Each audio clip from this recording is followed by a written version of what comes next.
Moi, je suis le coach du PEA. Je suis un employé de l'UCP Isobo-Domé, qui est le SAE, le structure d'appui entrepreneurial qui appuie le PEA Sodia. Et donc, moi, je suis là pour accompagner les acteurs du PEA et j'organise avec eux régulièrement des séances de coaching pour renforcer la mise en relation, renforcer leurs capacités techniques de mise en marché et de business.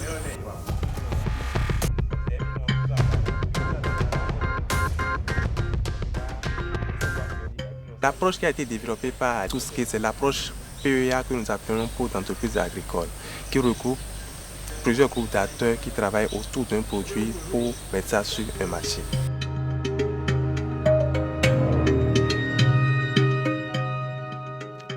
Une culture qui était uniquement pour hommes est devenue aujourd'hui une culture pour hommes et femmes et tout le monde utilise son profit.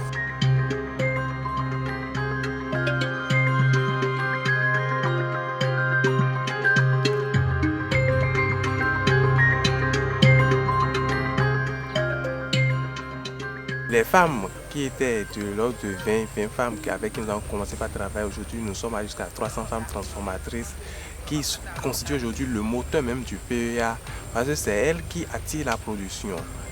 Et elles ont plus besoin de matières premières pour transformer parce qu'elles doivent répondre à un marché qui est assez large sur lequel plusieurs produits sont demandés et qui s'écoule très rapidement.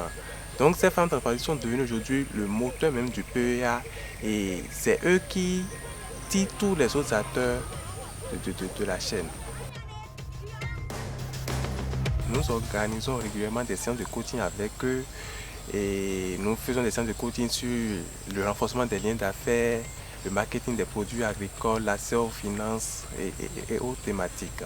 Aussi, au niveau des acteurs, nous avons mis en œuvre beaucoup d'activités au cours de la campagne dernière même où pour mieux pénétrer le marché, on a fait une étude au niveau des produits dérivés du soja pour voir quel produit était le mieux demandé et sous quelle forme ces produits étaient le plus demandés.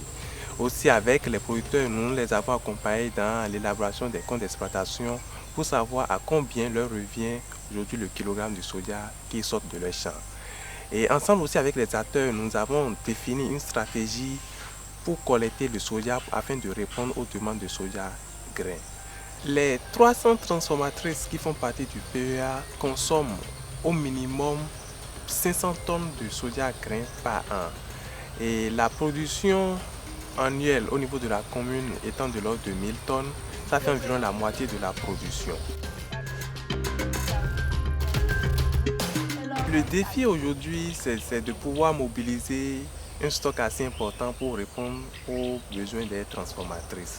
Et pour cela, il va falloir sensibiliser les producteurs afin qu'ils puissent adhérer à l'opération de warrantage. Il va aussi falloir avoir un fonds pour pouvoir mobiliser le stock.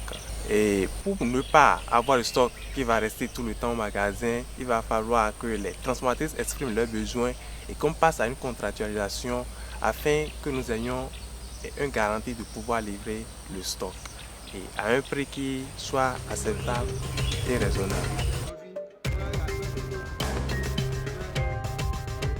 Je suis appuyé par un traîneur et ce traîneur est mis en place par le projet ToScale qui m'accompagne dans mes activités de coaching. Et c'est lui qui me forme d'abord sur les thématiques et ensuite moi je viens travailler avec les producteurs. Et l'approche de formation qui a été développée, c'est une approche participative. Ce n'est pas moi qui viens enseigner aux acteurs ce qu'ils doivent faire, mais c'est ensemble qu'on essaie de discuter, d'analyser, de développer les stratégies pour pouvoir faire face aux défis que nous avons devant nous.